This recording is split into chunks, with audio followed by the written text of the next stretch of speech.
Alison Tandry of DIY Salvation here to bring you our third installment of the Timebreaking Essentials series. Unless we get further questions on this subject matter, this will most likely be the final one. The material I am about to cover is content from my original lecture entitled A Comprehensive Dissertation on TROM Level 3, and I've revised it to flow more smoothly into this series. When I finished Level 2, I noticed my mind wandered less. I saw details in my environment I hadn't noticed before, and when something popped into my head from the past, it didn't linger as long as it normally would. I was a step closer to ending the compulsive game I was in with my mind, and I was certain of it. At first I found Level 3 overwhelming.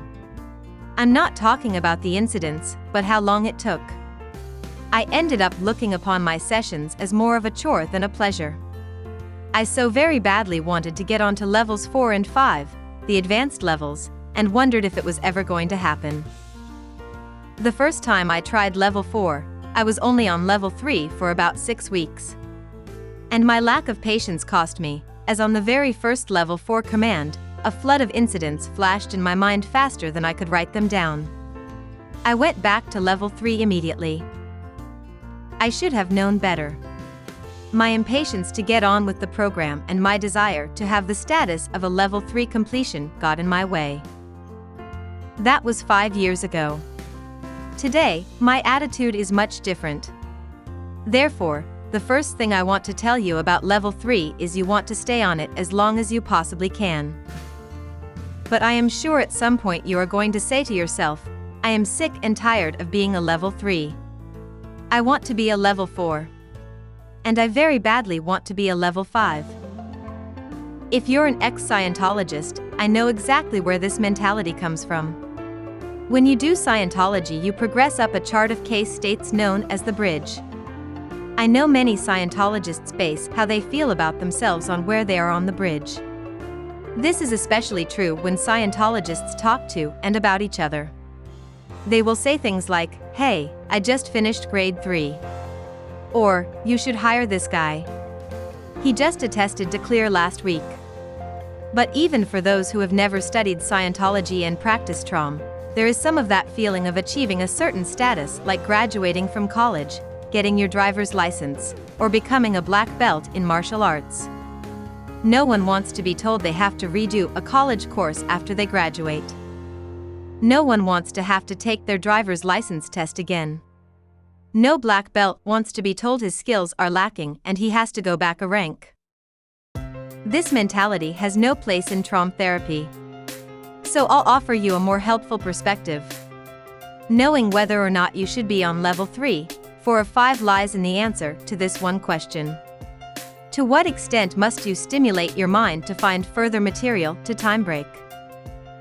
The primary difference between Level 3 and Levels 4 and 5 is that on Level 3 you are going to consciously choose what to run from your known past. And I want to emphasize the word known. You aren't looking to discover what others were saying around you while unconscious, whether from a trauma or an operation. TROM Level 3 is not Dianetics auditing. Its aim is to get rid of the automaticity of the reactive mind, the mind below your level of awareness that Hubbard talked about in his original book, not to erase engrams one by one. But you might occasionally hit an engram or two containing unconsciousness in Levels 4 and 5. And if you do, don't worry. If you've completed Level 3, and follow the instructions for Levels 4 and 5 correctly, you'll be able to handle it. Your mind is bringing it up for a reason, and you are prepared. If you need what I've just said clarified further, I recommend watching our video Returning in Dianetics versus Timebreaking in TROM on this channel. On Level 3 you timebreak until you just plain can't think of anything more to timebreak, and even when you do, as soon as you bring it up to be timebroken, it goes right back into the past. You do that long enough with nothing changing, and you get yourself utterly and completely bored of the whole process. You will then know it's time to go on to Level 4. And once you get onto Level 4, you may end up declaring, "Hey, I didn't remember that happened until now." And you may even say to yourself, "How come this didn't come up on Level 3? Or even, "Wait a minute, this came up on Level 3 and it's coming up again." And there's good reason for all of it. You are taking a much different look at your mind now. You are looking at it in terms of the overwhelms you've suffered and committed and in what order, and you are peeling off layers of your case more systematically than in level 3. You are still time-breaking. You are just using a sharper scalpel to perform your surgery than you were before, so to speak. If you don't need level 4 and 5 commands to stimulate your mind to produce incidents to time-break, then you don't need to be on levels 4 or 5. If you've fallen back to level 3 because you've been overwhelmed on levels 4 and 5, I assure you, you'll know what to run. Never look at levels 3, 4, and 5 as statuses to achieve. Instead, ask yourself, just what tool do I need to use to stimulate my mind to produce material to time-break? I am happy with whatever progress I make, whether I can produce the incidents by just reviewing my past as in level 3, or if I need to use the commands of levels 4 and 5 to stimulate them. You don't use a flamethrower to light a cigarette. You don't hop into the car to go shopping if the grocery store is across the street. And you don't use level 4 and 5 commands if you can produce incidents to time-break just by thinking about them. I trust I've made my point on this matter. In other videos on this channel, we've stressed the importance of taking session notes. You may start running an incident and during that, another incident will show up. Now don't go running off on a tangent. Just write down any incident that shows up while you are time-breaking another and make sure to finish time-breaking the one you are on, then go to the one that popped up. I personally have had so many incidents pop up while running just one, that it took me a week to time-break the incident that showed up while time-breaking the first one, then the one that showed up during the next one, and so on and so forth. Once it all got settled, I felt fantastic, and was so glad I went to all the trouble. So learn from this, and make sure to take your session notes. There can be a lot to an incident, more than meets the eye. You can uncover postulates as well as emotions too. You can realize you've felt a certain way for a long time because of an incident. You can realize you've made a certain decision and have conducted yourself a certain way because of it. And you can free yourself of those troubling emotions and straitjacketing decisions by time-breaking them. Remember that emotions will change as you touch upon them in session. What starts out as grief over someone dying may turn into anger, then indifference, then you may even start to laugh over the matter. If something like this happens, don't worry, you aren't crazy. The laughter is simply a release, an expression of joy that the incident no longer troubles you, not that you think someone dying is funny. If you blame someone for the event, feel the blame until it fades. If you feel ashamed, feel that until it fades. I want to make a special note regarding regret, as it comes up often while time-breaking. Regret can be dangerous. You can throw yourself back into the past with regret.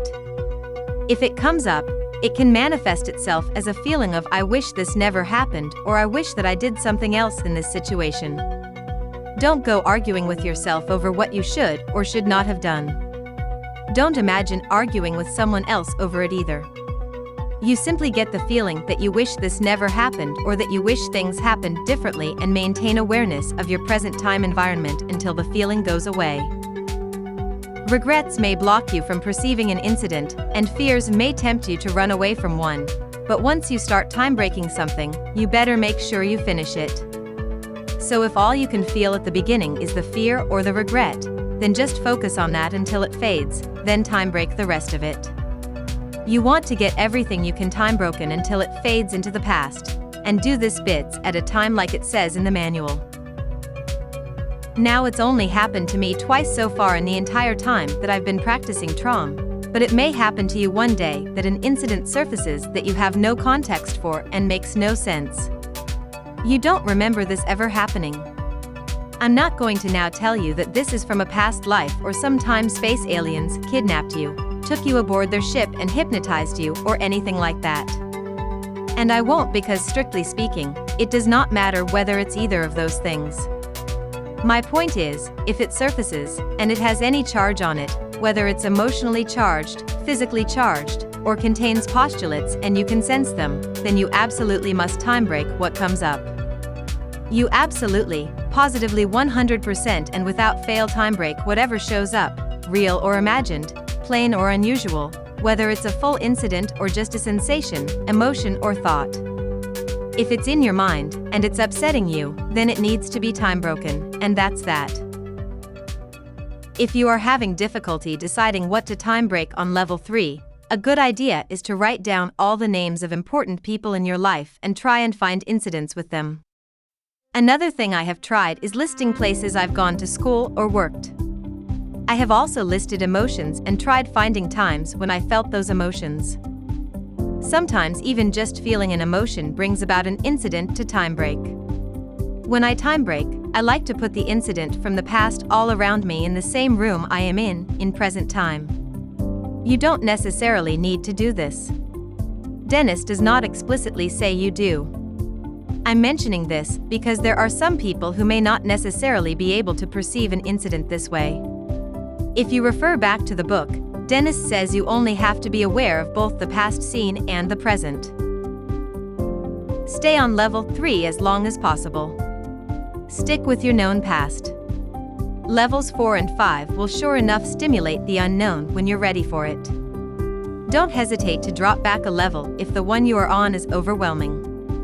Timebreak every event, emotion, sensation, whether it appears in full or in part, even if it's something that doesn't readily make sense to you. Keep notes so if more incidents than you can handle right away pop into your mind, you can timebreak them one by one eventually. If you can't perfectly perceive an event while timebreaking it, remember, Dennis says you only have to be aware of the past and present at the same time. He doesn't say you have to perceive both perfectly. I wish you the best in your sessions, and I hope you found my sharing experience and advice helpful.